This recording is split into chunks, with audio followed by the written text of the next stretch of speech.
Now, your first alert weather with Chief Meteorologist Michael Coates.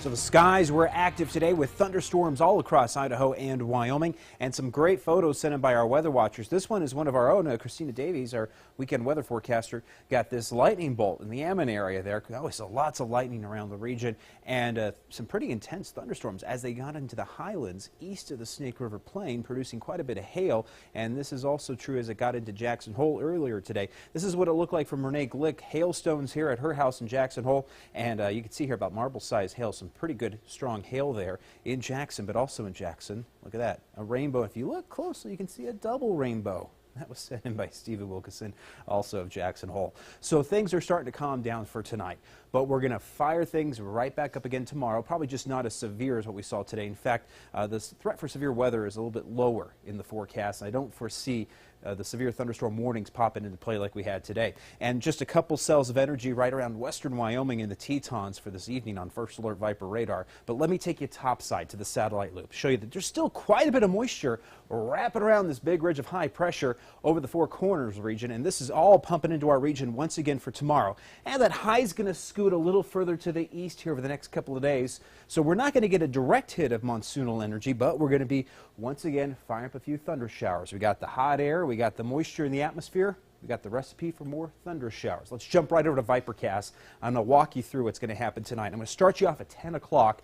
Let's go through the overnight together. Got a couple of cells around Nevada and Utah, but tomorrow morning should be great. It's going to get hot pretty early in the day, especially right around 9, 10 o'clock. We're going to start seeing those temperatures getting into the 70s and 80s, and we'll push it to the 90s by the early afternoon. Speaking of the early afternoon, here's what we see around 2, 3 o'clock. I'm going to freeze it at 4. Some thunderstorms around Lemhi County, western Montana, Island Park, West Yellowstone, and also into the national parks. If you're going to Yellowstone, Grand Teton, prepare for thunderstorms and have a plan for lightning storms, because this is just going to be a fact of the forecast for the rest of the week into the national parks. Then tomorrow night around 10 o'clock, Vipercast is hinting at some late night thunderstorms around Idaho Falls in the Upper Valley, but then that stuff clears out by Wednesday morning. I'm going to freeze it again here at 9 a.m., showing you that we're sitting with a very nice start to the Wednesday morning forecast, but Wednesday afternoon, here come the storms once again. Western Wyoming, far eastern Idaho, especially near the borderland.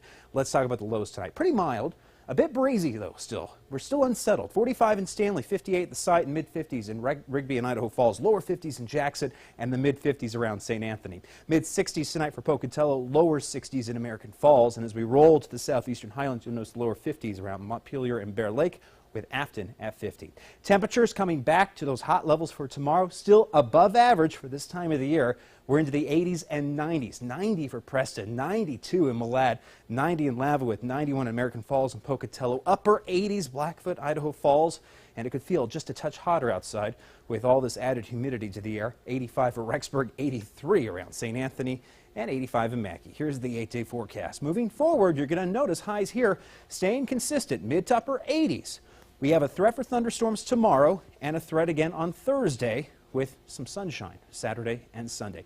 This weekend, I'm still hopeful for a dry forecast and normal temperatures. The mid-80s, that's normal. That's par for the course, and that's right where we should be for July. Rexburg, 84 for Tuesday, 84 on Wednesday, and we'll carry the lower to mid-80s in through your Saturday and Sunday. Let's go to Pocatello. Pocatello, we're going to be hot here. Highs around the lower 90s tomorrow, upper 80s on Wednesday.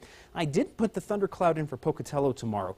I'm not seeing many thunderstorms around Pocatello. It's once you get north of Pokey into Blackfoot that you can start to see the thundercloud. So that's why Blackfoot has the thunderstorm cloud here on the 8-day. Pocatello does not. 86 for Wednesday, 90 on Thursday. It's going to be a hot weekend in Blackfoot. Lots of folks getting on the lake there in Jensen's Grove. And let's go to Jackson Hole here. We'll carry the thunderstorm threat in through Thursday and Friday. Sunshine Saturday and Sunday. Still looking at a decent weekend here. It looks like most of the thunderstorm action will back off by Friday. But if you want to cool off in the 90s, Jackson and the national parks are the place to be. But you got to watch out for those lightning storms. So send it back over to Carol and Jay. All right, thank you, Michael. Some very disappointed immigrants from Central America are on their way home tonight. The deportation process has begun to help handle the crisis on the southern border. We'll take a look at the theories behind the deportation in our closer look tonight on Newsline. And we're going to see what a dog's bucket list